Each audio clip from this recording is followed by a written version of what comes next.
revelação, ela é divina e progressiva. E quando alguém perguntar, Batista querem revelação, o que você vai responder? Quando perguntar, Batista crê em revelação, o que você vai responder? Sim, eu creio na revelação divina e progressiva. Aí nós vamos aprender o que isso significa. Revelação, irmãos. Para tratar sobre a revelação que é divina e progressiva, nós precisamos fazer uma distinção entre duas revelações. Quais são? Primeiro, nós precisamos distinguir e falar sobre a revelação geral. A primeira revelação é a revelação geral. Que revelação é esta? É a revelação que Deus faz de si mesmo na criação. É bom pontuar que se Deus não se revelasse aos homens, os homens nunca poderiam por si mesmos encontrar Deus, saber sobre Deus. Todo homem precisa que Deus se revele.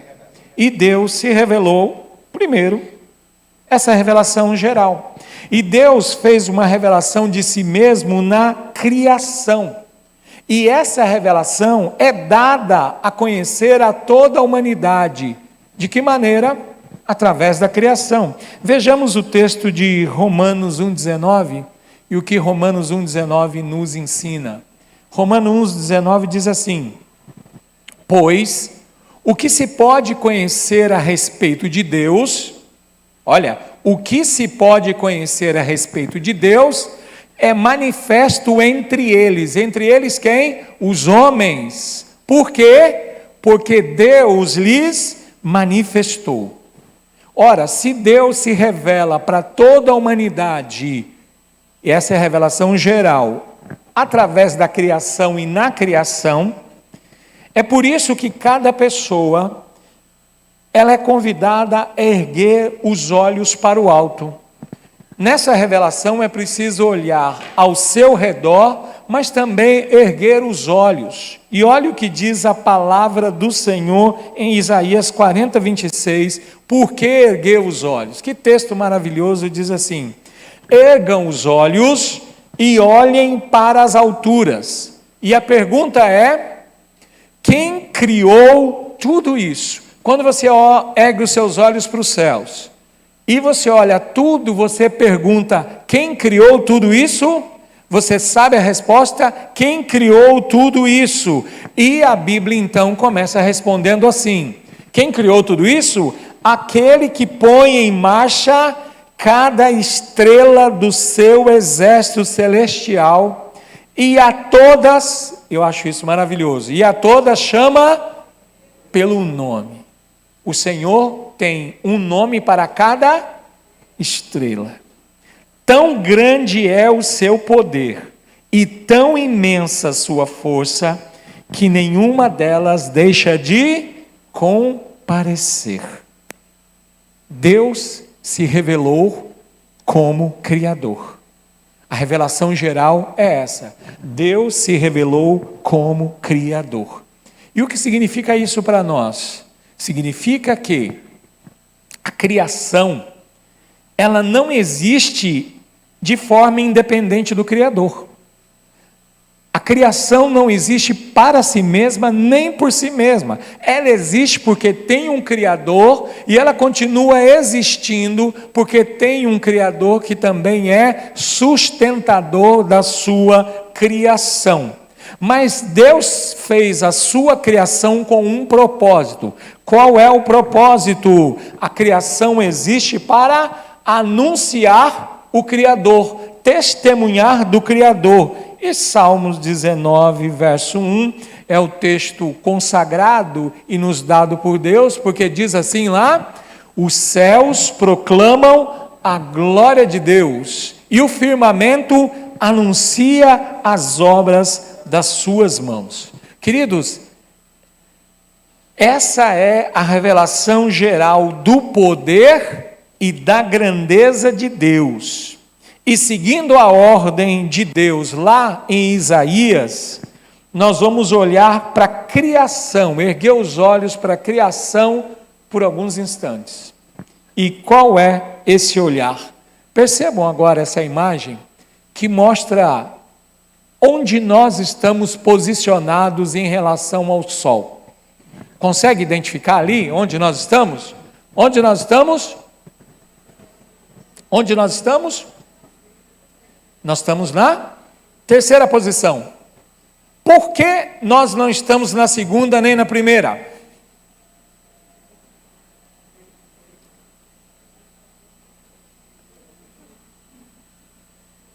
Porque se nós estivéssemos na primeira e na segunda, meu irmão, nós não sobreviveríamos por causa do calor, do sol. Sol intenso. Por que nós não estamos depois? Por que a posição não é depois da terceira? Porque senão nós estaríamos congelados. Ou então nós estaríamos queimados ou congelados. Perceba, queridos, é muito interessante que a posição que nós ocupamos é um desígnio de Deus. Vamos lembrar? O que é interessante quando nós falamos sobre a palavra poderosa de Deus, lá no domingo passado, Deus, o que Deus disse? Haja luz, e houve luz. Você sabe que a luz, ela viaja numa velocidade de 300 mil quilômetros por segundo, a cada segundo ela anda 300 mil quilômetros, e a luz é o padrão para medir as distâncias no universo. As distâncias no universo são tão grandes que o padrão utilizado é a luz. Então, quando se quer medir uma distância no universo, diz 1 ano-luz. É a distância que a luz percorreu a 300 mil quilômetros por segundo durante um ano inteiro. Então, imagina a distância, elas são muito grandes para nós, que nós estamos falando dentro do universo. Esse posicionamento da Terra em relação ao Sol significa que Deus, quando criou todas as coisas, Ele criou algo que é perfeito. O posicionamento que nós temos do nosso planeta é perfeito para a existência de vida nele. A pergunta é: como isso revela Deus?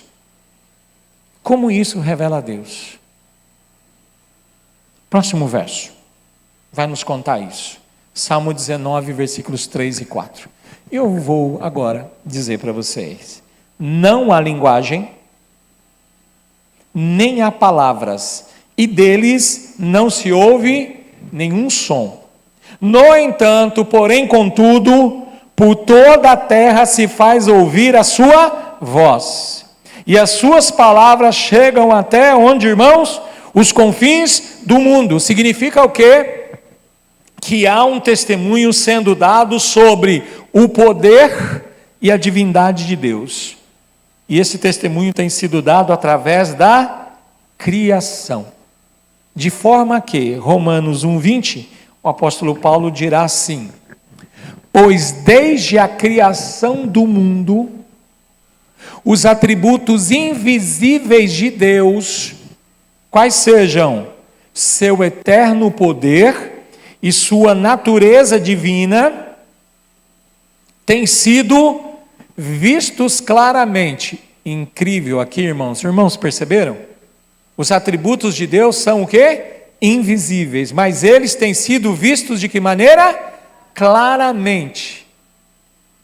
Sendo compreendido ou compreendidos de que maneira, já que eles são invisíveis? Como é que eles são vistos? Sendo compreendidos por meio das coisas criadas, de forma que tais homens são indesculpáveis. Ninguém vai poder dizer: nunca pensei que existiria um Deus. A criação está aí, justamente para testemunhar sobre isso. Então, para tratar sobre a revelação divina, irmãos, ela é divina e progressiva, nós precisamos fazer a distinção entre as duas revelações. A primeira distinção que nós fizemos, ou mostramos para os irmãos, é a revelação geral, a criação. Mas também nós temos a revelação especial. E na revelação especial, Deus revela a si mesmo de duas formas, é a revelação especial. Primeiro, Deus se revela nas Escrituras. Deus se revela nas Escrituras. Vejamos, avançando no próximo quadro. Como Deus se revela nas Escrituras? Deus se revela por meios de atos ou palavras e atos, verbalmente. Então Deus falou, Deus fez. Então as palavras dadas por Deus, os atos de Deus, eles foram recebidos porque Deus revelou para alguns homens. E esses homens registraram esta revelação. Essa revelação foi registrada e deu origem, ou formou o que nós chamamos de Escrituras. Então, a primeira revelação especial de Deus são as Escrituras. Agora, além das Escrituras, Deus também se revelou por meio da encarnação do seu Filho, de quem as Escrituras testemunham. Ele deu as Escrituras, enviou o seu Filho para se tornar homem, as Escrituras testemunham a respeito deste Filho. E por meio disso, da sua revelação especial, Deus revelou o coração dele, Deus revelou a mente dele, Deus revelou a sabedoria dele, o plano que ele tinha, o programa que ele tem para a humanidade e o propósito dele para aquela comunidade chamada Israel, a quem ele escolheu, a quem ele salvou, a quem ele regenerou, para que, por meio do seu Espírito, as pessoas possam crer na revelação, possam entender essa revelação. Vamos lembrar? Quando Israel foi chamado, isso nós sabemos. Começou com Abraão. Depois vem a família que Deus, então escolhe. Mas nós precisamos lembrar que esta comunidade, ela foi também regenerada. Já vou falar sobre isso para os irmãos. O importante é nós sabermos que Deus tem falado, e Deus falou. E Hebreus 1:3 vai nos dizer de que formas Deus falou. Preste atenção que tem 3 formas aí, 3 ocorrências da revelação de Deus. Diz assim: antigamente, Deus falou muitas vezes e de muitas maneiras. A quem? Aos pais, que são os patriarcas, Abraão, Isaque, Jacó e José. Pelos profetas, todos os profetas que nós temos. Mas nesses últimos dias nos falou por quem? Pelo Filho, a quem constituiu herdeiro de todas as coisas, e olha o destaque, e pelo qual também fez o que, irmãos? O universo. Nesse texto da palavra de Deus, nós temos as revelações de Deus para o homem. Você consegue encontrar? As 3 revelações aí, ou as 2 revelações, sendo que uma é uma geral e uma especial. Dentro da especial nós temos uma divisão. O que nós temos aí? Nós temos a palavra dele. Deus falou. A palavra dele. Aos patriarcas e aos profetas, palavra de Deus. O que nós temos aí? Revelação especial, o Filho. E a última, nesse texto, é a sua criação. E ele realizou através de quem a criação? Segundo esse texto, foi através de quem? Através do Filho. Como isso ocorreu? Como isso ocorreu, irmãos? Então nós vamos observar o grande registro da criação. Onde está o grande registro da criação? O resumo de toda a criação. Em Gênesis capítulo 1, Versículo 1. Diz o texto: no princípio criou Deus o céu e a terra. E agora que nós vamos, nesta manhã, vamos nos aprofundar um pouco mais no estudo das Escrituras. Como eu propus há uma semana atrás, Jesus disse que dele nós encontraríamos sobre ele um testemunho claro em Moisés e nos profetas. E nós estamos agora dentro do primeiro livro, ou do primeiro volume de 5 volumes, chamado Lei ou Torá. E qual é a palavra que eu quero destacar aqui, para nós trabalharmos nessa manhã juntos? A palavra princípio. A palavra princípio aqui em Gênesis é a palavra hebraica Bereshit. Bereshit. Bereshit. Bereshit. Bereshit, ela inicia com uma letra. A letra é chamada de Bet ou Beit. E aí eu vou mostrar essa letra para vocês. Por que é importante saber disso? Lembrando, na sua Bíblia, ou esse texto que nós temos na Bíblia, foi escrita em hebraico. E no hebraico, diferente de nós, eles escrevem da direita para a esquerda. Vou lembrar? Da direita para a esquerda. É assim que é escrito e lido. Você sempre lê da direita para a esquerda. Essa é a primeira letra que nós temos nas Escrituras, no texto. E por que isso é importante? Queridos, existe um campo de estudo que é dedicado à caligrafia e aos sistemas de escrito históricos. Sabe qual o nome desse campo de estudo? Existe um campo de estudos na academia que se dedica a isto, a essa caligrafia, a esse formato, ao estudo do sistema de escrita histórica e os sistemas de escrita históricos que nós temos. O nome é paleografia.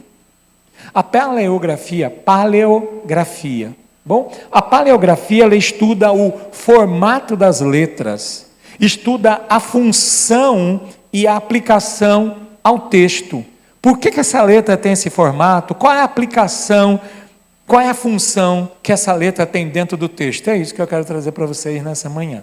Para nós, para alguns, é apenas uma letra. Mas deixa eu te contar.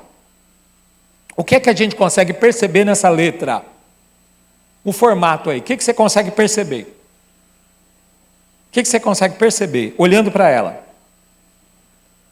Olhando para essa letra, você vai perceber que ela tem 3 lados definidos.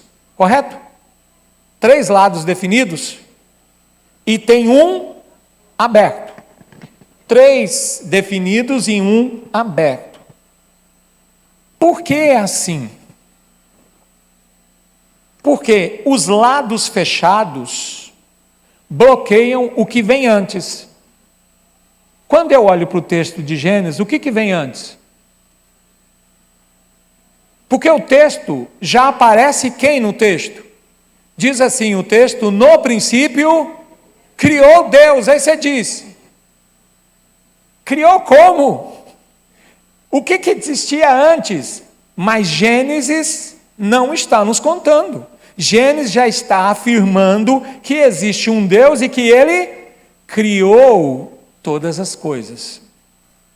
Perceba que o que está acima, o que está abaixo e o que vem antes está bloqueado. Para quê? Para nos ensinar. Lembra? A revelação de Deus é divina e progressiva. Deus não revelou tudo de uma única vez. Ela foi sendo dada de forma progressiva. Deus está dizendo em Gênesis que nós temos que aceitar pela fé que Ele criou todas as coisas. A história começa da parte aberta em diante. Tudo que Deus fala. O que vem antes está bloqueado, está fechado. Por que isso é importante, irmãos? Porque quando a gente chega no 5º volume da Torá, que é Deuteronômio 29, 29. Você conhece esse texto aí? Você já deve ter citado ele tantas e tantas vezes. A próxima tela, Deuteronômio 29, 29. Diz o seguinte: as coisas encobertas pertencem ao Senhor nosso Deus. O que estava encoberto? Na criação, o que está encoberto, irmãos? O que vem antes. O que vem antes da criação? O que tinha antes da criação? Quem estava lá? Está encoberto. Então, o que é interessante aqui? Que até o quinto livro da chamada lei, o quinto volume da chamada lei, dentro desse livro, lei, está encoberto, pertence a Deus. Deus não revelou todas as coisas. Porém, as reveladas, o que diz aí, irmãos? Nos pertencem. A quem? A nós e aos nossos filhos. Por quanto tempo? Para sempre. Para quê? Para que cumpramos todas as palavras desta lei, desta Torá. Vamos começar pela seguinte explicação. A palavra Torá, no português, é traduzida como lei. E quando a gente pensa em lei, a gente já pensa uma coisa assim, que está nos pressionando, está na nossa cabeça, está nas nossas costas e está nos apertando. Irmãos, a palavra Torá não é nesse sentido. A palavra Torá significa instrução. Ela significa direção. Ela significa guiar. Qual é a ideia? A ideia é uma flecha. Torá é uma flecha. Por quê? Uma flecha, quando ela é lançada, qual o objetivo da flecha lançada? Alguém lança uma flecha para quê? Pelo amor de Deus, para quê? Para atingir o alvo. Então, o sentido da Torá é instrução para que você e eu, nós possamos fazer o quê? Atingir o alvo, porque a Bíblia, você sabe que uma das traduções da palavra pecado, qual é? Errar o alvo. O que é pecado? Errar o alvo. Você sabe qual é a palavra, uma das palavras para pecado na Bíblia? Alguém sabe? Alguém sabe? No Antigo Testamento? Avon. Avon é a tradução no hebraico para pecado. Às vezes ela é grafada como Avon ou Avem. Em vez de O, é um E. Avem. E agora eu sei do que você lembrou, né? Mas a palavra Avon, e você vai ler no Antigo Testamento, você vai encontrar Bet-Avon. Bet-Avem. Significa casa do pecado. Tá bom? Mas vamos chegar lá. Vamos chegar lá. Irmãos, veja só. Entre Gênesis e Deuteronômio, que é o livro que fecha a revelação de Deus da Torá, o que nos foi revelado? Nos foi revelado que Deus é criador, foi revelado que Deus criou o homem, foi revelado o porquê do pecado, foi revelado as consequências do pecado, foi revelada a promessa de Deus de um descendente da mulher que iria vir para resolver o problema do homem, foi revelado a escolha de Deus de um homem chamado Abraão, e através dele, da sua família, Deus formou uma nação, e Deus salvou essa nação no Egito. A nação foi redimida pelo sangue do Cordeiro na Páscoa. Depois a nação passou pelo mar, pelas águas, foi batizada, e essa nação inteira chegou no monte para receber a Torá, a instrução, a lei de como eles deveriam viver como nação. O coração deles está endurecido em relação a Deus, por conta disso eles terminam fazendo o quê? Eles terminam passando mais do que o tempo que eles gostariam no deserto, mas Deus os leva até a entrada da terra prometida, e o quinto volume vem nos dizer exatamente isso. Gente, aquilo que está encoberto pertence ao Senhor, começou lá em Gênesis 1:1, mas aquilo que está revelado nos pertence. Tudo isso que foi revelado, e foi revelado dentro da instrução, da Torá, do que nós chamamos de lei, é toda a história, irmãos. Está tudo ali dentro, até Deus conceder a entrada na terra prometida. Então, Deus revelou a sua criação, e Deus revelou a sua palavra com um propósito intencional. Qual era a intenção de Deus ao revelar a criação e revelar a sua palavra através das Escrituras? Qual era a intenção de Deus? Tem um autor chamado William Journess, e ele escreveu assim, a próxima tela, ele escreveu o seguinte: no Antigo Testamento, correto? Onde nós estamos estudando o Antigo Testamento. No Antigo Testamento, a revelação sempre conduz ao que, irmãos? A um relacionamento pessoal entre Deus e o seu povo. Qual era o propósito de Deus? Intencional de Deus? Que ao se revelar através da criação e da sua palavra, Ele queria e desejava que nós fôssemos conduzidos ao quê? A um relacionamento pessoal com Ele. Mas para que a comunhão seja possível, disse o autor, temos de conhecer o caráter de Deus. E como é que a gente conhece o caráter de Deus? Por meio da revelação que Ele faz de si mesmo. Como eu disse, se Deus não se revelar, nós não podemos conhecer nada a respeito de Deus. Nós sabemos tudo sobre Deus? Sabemos? A teologia sabe tudo sobre Deus? Não. Não sabe. Só Deus sabe tudo a respeito dele mesmo. Ele revelou tudo? Não. Ele revelou aquilo que nós precisávamos saber sobre Ele. Então, através da criação intencional de Deus, nós aprendemos algumas coisas. Deixa a próxima tela. E deixa eu esclarecer uma coisa aqui. Pode colocar a próxima tela, por favor. Deixa eu esclarecer algo. O grupo criacionista chamado Design Inteligente, alguém já ouviu falar sobre design inteligente, sobre criacionismo? Bom, eles acreditam e pregam, um grupo científico que fala sobre Deus como criador de todas as coisas. Mas eles fazem lá uma comparação que Deus é como um relojoeiro, dada a complexidade do mundo e como Deus colocou todas as peças no seu devido lugar. Mas temos que tomar cuidado com esse tipo de pensamento. Por quê? Porque Deus não é o relojoeiro, porque algumas pessoas estenderam o pensamento dizendo, bom, se Deus é relojoeiro, Ele colocou o mundo em movimento e deixou o mundo funcionando por conta das leis que Ele colocou e introduziu no mecanismo. Não, Deus não é um relojoeiro que montou o mundo como um relógio e colocou leis para o mecanismo funcionar e diz, agora eu não faço mais nada. Deus não é esse relojoeiro. Também Deus, vamos para o próximo. Deus não é uma força impessoal. Na próxima tela a gente percebe isso.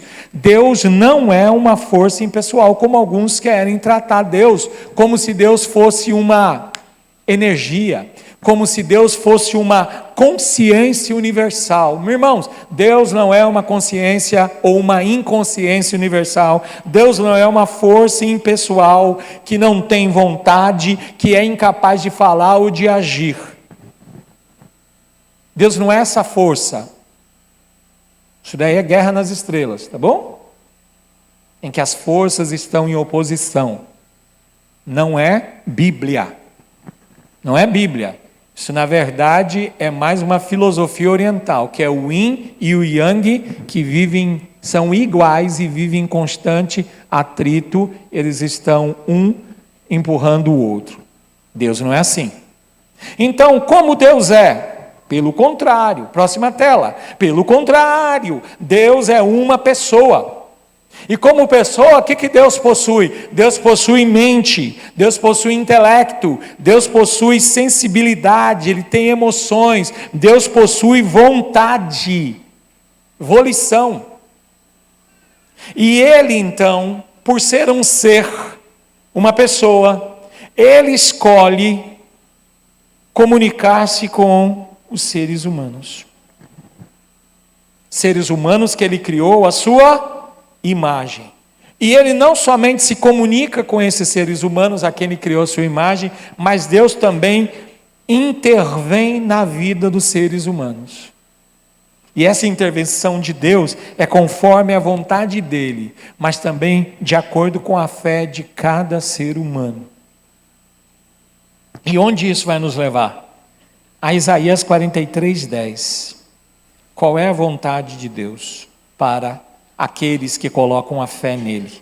Olha o que diz Isaías 43:10, diz assim: vocês são as minhas testemunhas, diz o Senhor. Vocês são o meu servo, a quem escolhi. Para que vocês, olha só o propósito, para quê? Para que vocês saibam, creiam em mim e entendam que eu sou, e que antes de mim, Deus nenhum se formou, e depois de mim, nenhum haverá. O que nós somos, irmãos? Nós somos testemunhas e também somos servos de Deus. Para que saibamos a seu respeito. Por isso que a gente precisa aprender sobre o Antigo Testamento. A pergunta então que se segue é essa, ou a proposição é essa: como, irmãos, o Antigo Testamento chegou até nós? É isso que nós vamos ver a partir de agora. Como o Antigo Testamento chegou até nós? Você sabe? Como é que o Antigo Testamento chegou até nós? 6 fatos podem ser pensados sobre como. Primeiro fato, ou 1, 2, 3, já vamos colocar 3 de uma vez. Próxima tela. Primeiro fato, o Antigo Testamento foi escrito por um período de 1000 anos. Quanto tempo, irmãos? 1000 anos. 1000 anos.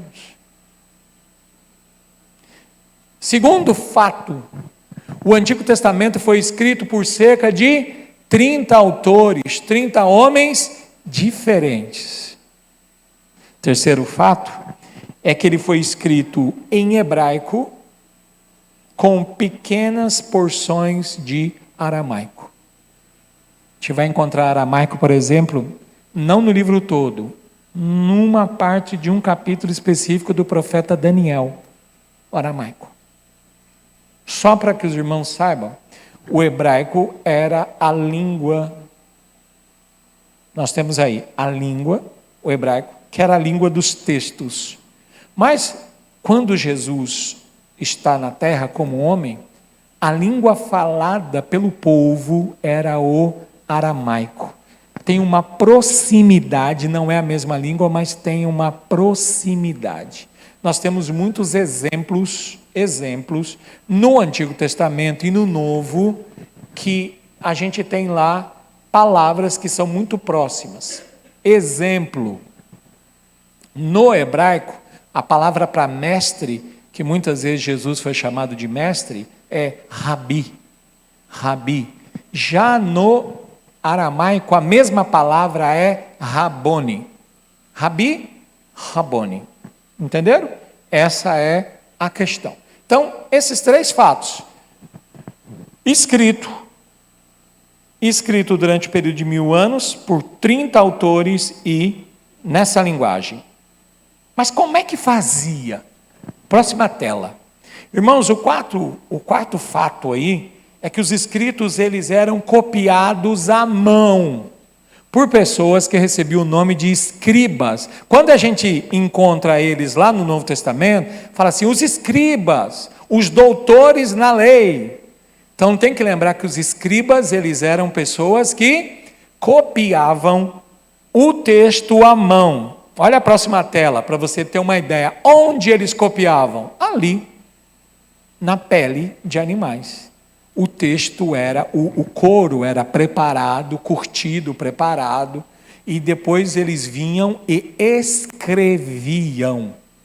Eles escreviam ali da direita para a esquerda. Mas o que eles faziam? Para não ter erro, eles aprenderam a contar as letras, para saber que, como eram cópias, a próxima cópia que seria feita, e precisavam fazer cópias daquilo que tinha sido escrito. Por quê, irmãos? Porque o couro ele tinha a tendência de ressecar e podia também ser perdido. Então eles faziam cópias, escritas à mão. Escritas à mão. Por quem? Por escribas. Qual é o escriba mais conhecido da Bíblia?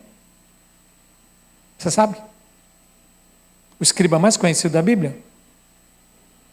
Venha comigo em Esdras 7:11. Esdras 7:11. Esta é a cópia da carta que o rei Artaxerxes deu ao quem? Ao sacerdote Esdras. Quem era sacerdote Esdras? O escriba das palavras, dos mandamentos e dos estatutos do Senhor sobre Israel. 4 fatos, então, para que você saiba como é que chegou até nós. 5º fato. Na época de Jesus, irmãos, o Antigo Testamento estava completo. Na época de Jesus, o Antigo Testamento, a próxima tela, estava completo. O Antigo Testamento estava completo. Por isso que no Novo Testamento, ele é chamado de Escrituras. No Novo Testamento, ele é chamado de Escrituras. Pode mover essa tela, por favor? Ele é chamado de Escrituras. Aí que é algo para você aprender aqui, meu irmão. Existem pessoas falando em nome de Deus, e ontem mesmo eu estava vendo um deles, falando assim, não, porque a igreja proibiu certos livros na Bíblia, porque esses livros então, eles contavam uma outra história, e esses livros não estão na Bíblia. Aí você tem que saber o seguinte, o que nós chamamos de cânon, cânon é uma palavra hebraica que significa medida. Então, cânon é aquilo que regulamenta quais livros que fariam parte das Escrituras. O cânon do chamado Antigo Testamento, ele foi completado no ano 168 a.C., 168. E chegaram a fazer um concílio numa cidade específica. Eles fizeram um concílio para definir que estes eram os livros. Então, meu irmão, os livros conforme nós temos na Bíblia hebraica são exatamente esses que nós temos nas nossas Bíblias. Esse que você tem aí. Na Bíblia hebraica não existe Macabeus, não existe Eclesiástico, não existe outros livros, somente esses que nós temos. A única diferença é o posicionamento.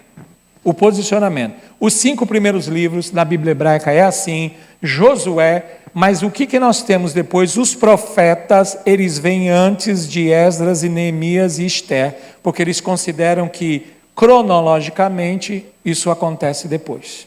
Tá bom? Então, só essa é a diferença. Você quer saber o nome da cidade onde foi o concílio? Jâmia. Jâmia. Mas, como Jesus então entendeu? O que ele falou sobre o Antigo Testamento? Venha comigo para o próximo verso. É João 5,39, por favor. João 5,39. E diz lá, Jesus diz assim, vocês estudam cuidadosamente, falando para um grupo inclusive de fariseus que eram da onde vinham os escribas, os doutores da lei, todos eles eram fariseus, do partido dos fariseus. Vocês estudam cuidadosamente as Escrituras, por quê? Porque pensam que nelas vocês têm a vida eterna, e são as Escrituras que testemunham a meu respeito. Mais uma vez, Jesus está dizendo que o que testemunhava a respeito dele? Mas exatamente qual parte? O Antigo Testamento, porque é o que nós tínhamos todo pronto, completado. Jesus disse isso em João, o Evangelho de João foi escrito no final do 1º século, lá no ano 90. Ele está falando de todo o Antigo Testamento. Ele está falando de Gênesis a Malaquias, testemunham dele. Como é que testemunha dele? Antes, deixa eu te contar o milagre, a próxima tela. Queridos, Deus é tão maravilhoso que existem os manuscritos do Mar Morto. É o 6º fato. Os manuscritos do Mar Morto, eles foram encontrados num lugar chamado Qumran, em 1947. E esses escritos confirmam a fidelidade do texto bíblico. Você não sabe onde é Qumran? Deixa eu te contar. Próxima tela. Qumran é uma região que fica perto do Mar Morto. E é um lugar cheio de cavernas. E essa região cheia de cavernas era onde estavam guardados os textos bíblicos, os rolos, tá bom? Os rolos estavam ali dentro de jarros como aqueles. E eles foram guardados antes de Cristo. Eu vou repetir. Esses rolos estavam dentro dessa caverna, dentro desses vasos de barro, antes de Cristo. Antes de Cristo. Esse texto são anteriores pelo menos 30 anos antes de Cristo. E eles foram guardados, preservados por Deus de uma forma tremenda e maravilhosa. Como é que foram descobertos? Ao acaso, um menino jovem, procurando as suas cabras, estava jogando pedras dentro das cavernas, e quando ele atira uma pedra dentro de uma das cavernas, ele escuta um vaso, o som de um vaso que se quebra. Chamou a atenção dele. Ali entrou na caverna para ver o que tinha quebrado, o que tinha esse barulho de um vaso se quebrando. E ele encontra o que é considerado um dos maiores tesouros arqueológicos. E aí que entra aquela matéria que eu falei, a paleografia, que precisa analisar o texto. E desde 1947 esse texto tem sido analisado, principalmente na Universidade de Jerusalém. Desde 1947. Esse texto tem sido estudado e reestudado, e até hoje ele está lá para ser estudado. O que é maravilhoso é que quando eles leram, por exemplo, Isaías, eles encontraram o rolo de Isaías. Era exatamente o hebraico que qualquer criança poderia ler, alfabetizado em Israel conseguiria ler. Tamanha a fidelidade de Deus. E eles foram comparando os manuscritos que tinham e perceberam que ali tinha um manuscrito que era fiel às Escrituras. Mas eu disse que a revelação de Deus é progressiva. E Deus então ensinou o que tinha antes. Os irmãos lembram? Que lá em Gênesis, a letra, o formato da letra, não deixa saber o que tinha antes. Mas Deus, que a revelação é divina e é progressiva, mais tarde Deus nos contou. E onde Ele contou? Em João capítulo 1, no versículo 1. Olha que a expressão que Deus usa. O que nós temos? No princípio. Onde que nós lembramos essa expressão no princípio? De Gênesis 1. No princípio, e aí o texto conta o que tinha lá por trás daquela letra que a gente não conseguia saber em Gênesis, a gente descobre agora. No princípio era o verbo, e o verbo estava com Deus, e o verbo era Deus. Aqui nós temos uma conexão entre Gênesis capítulo 1, versículo 1, e João capítulo 1, versículo 1. Lá em Gênesis 1, Deus criou o que? Gênesis 1. Os céus e a terra. Em João 1, a revelação progressiva nos ensina um pouco mais. De que maneira? Ele agora vai ser mais específico. Veja só, João 1,3. Próximo texto, João 1,3. O que diz João 1,3? Todas as coisas foram feitas por Ele, e sem Ele nada do que foi feito se fez. Interessante. Nada do que foi feito se fez. Porque se a criação se fez, não tem um Criador. A criação surgiu por si mesmo. E aí que tem um detalhe. Um matemático de Harvard, ele estava citando um outro autor, ele diz assim: estou aqui em Harvard para dizer da minha crença num Deus criador, através da matemática. Ele dizia assim, olha só, muitos duvidam que um Deus criador fez todas as coisas. Esses que não creem que um Deus criador fez todas as coisas, acreditam que o nada criou tudo perfeito. Que o nada criou tudo perfeito. É aí que eu quero chamar sua atenção para Gênesis 1:1. Quando a gente lê no português, no princípio, criou Deus. A palavra criar ali, se você quiser escrever na sua Bíblia, você escreva. É bará. B-A-R-A. Bará. O verbo bará significa assim, criar do nada. Criar do nada.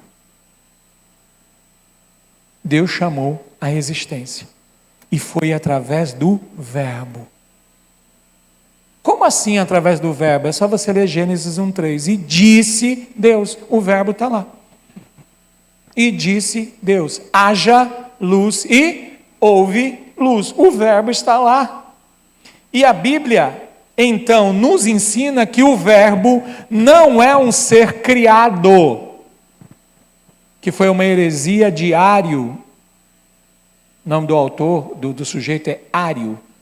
Ele surgiu com essa heresia alguns séculos depois, dizendo que o verbo era um ser criado. E ainda hoje tem quem sustenta essa heresia. Ele não é ser criado, irmãos, ele é o Criador. Vamos para Colossenses 1,16. Diz o quê? Pois nele foram criadas todas as coisas. Onde? Nos céus e sobre a terra. Os irmãos percebem que tem sempre esse padrão, céu e terra, desde Gênesis, as visíveis e as invisíveis, sejam tronos, sejam soberanias, quer principados, quer potestade. Olha o final do texto, tudo foi criado por meio dele e para ele. Perceba que nós temos dois mundos criados por Deus, o mundo visível e o mundo invisível, nos céus e na terra, conforme Gênesis 1:1. Por isso que nós vamos voltar à letra Beit. Lembra a letra que a gente já viu nesta manhã, estudando? Agora eu tenho que te contar uma coisa da letra. Ainda não. Deixa eu contar. Tenho que contar uma coisa. É que Beit, e toda vez que você vai encontrar na Bíblia, está escrito Bet. Bet ou Beit significa casa. Tá bom? Lembra? Belém, a gente não lê Belém. Jesus nasceu em Belém. Algumas pessoas pensam até que é Belém do Pará, mas não é, é Belém. Mas a palavra original é Betlehem. Betlehem. Bet é casa, Lehem é pão. Então Jesus nasceu onde? Na casa do pão. Por isso que ele disse mais tarde que ele era o pão da vida. Percebe isso nas Escrituras? Então a palavra Bet é sempre ligado a casa. Bet é casa.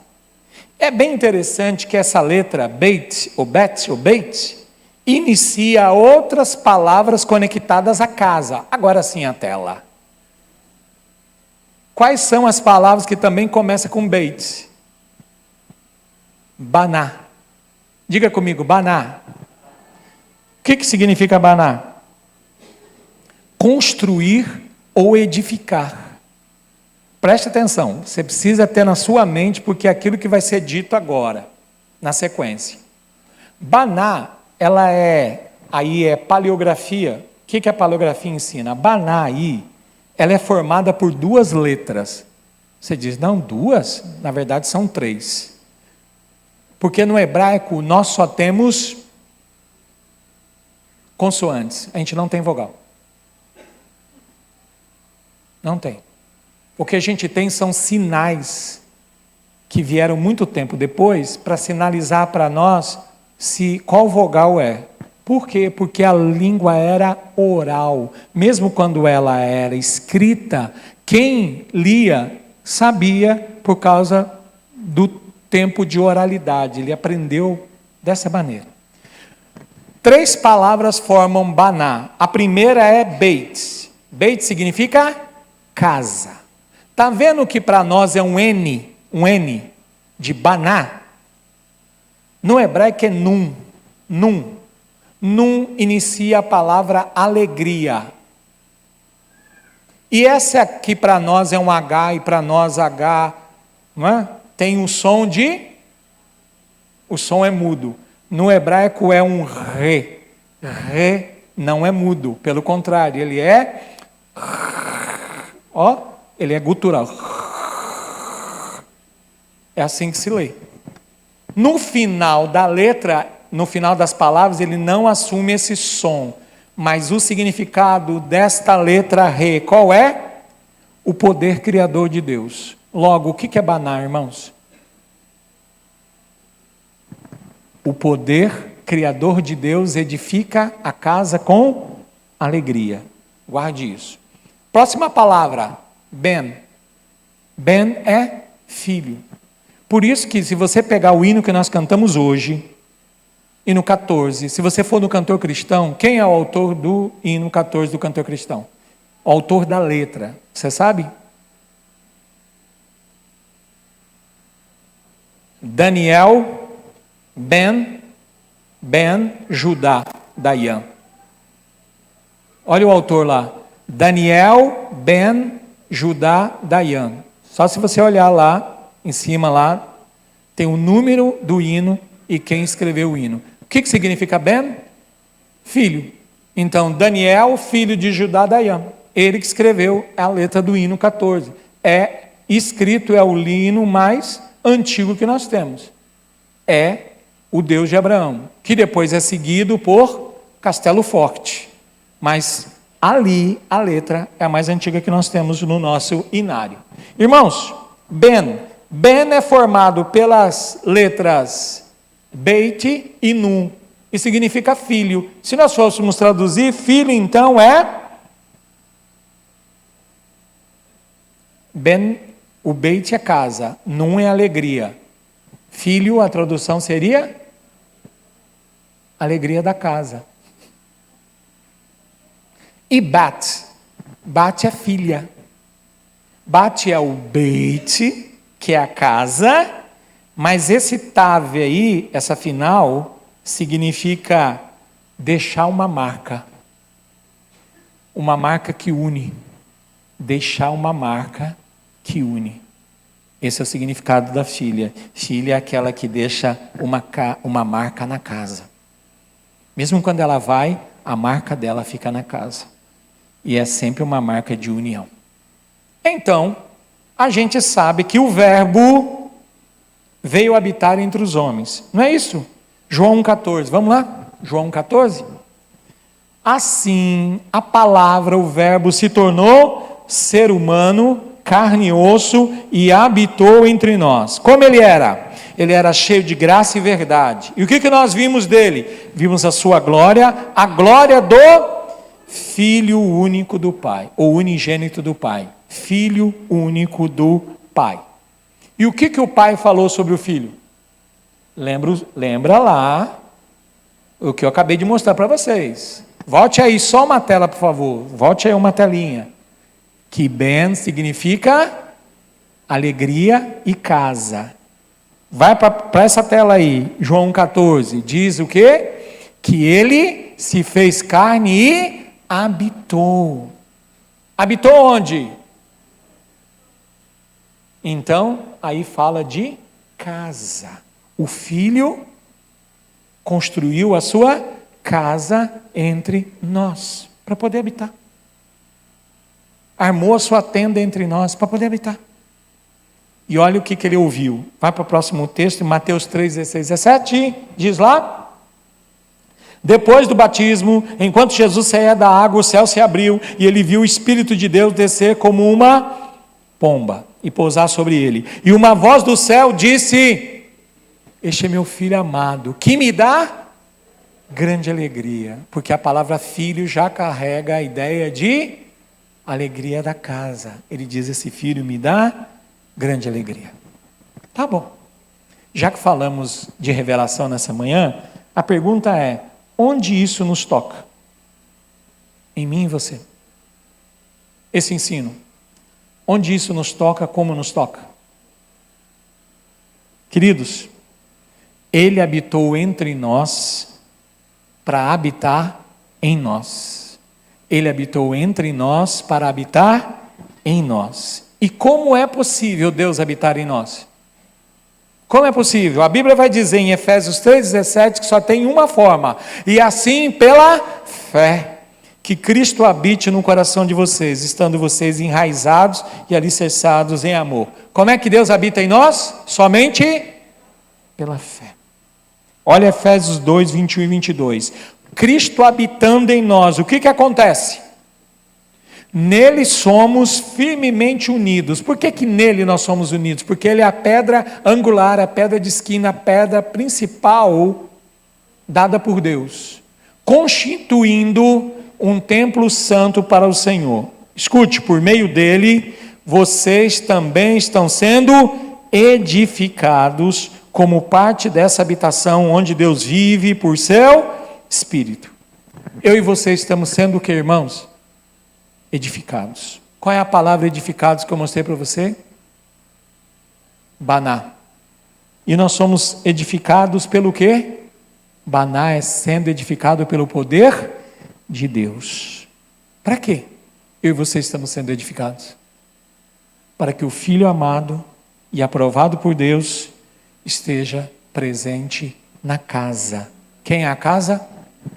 Nós, filhos e filhas. E Ele está presente em nós através de quem? Pelo Espírito Santo. Olha o que diz 1 Pedro 2,5. Vocês também são pedras vivas com as quais um templo espiritual é edificado. Além disso, são sacerdotes santos, por meio de Jesus Cristo, oferecem sacrifícios espirituais que agradam a Deus. Assim, irmãos, como sacerdotes, servimos a Deus. E como nós servimos a Deus? Oferecendo o nosso serviço espiritual, nosso culto de adoração, de louvor a Deus. Nós servimos a Deus compartilhando a sua palavra, pregando o evangelho da salvação. Essa é a importância de nós estudarmos as Escrituras.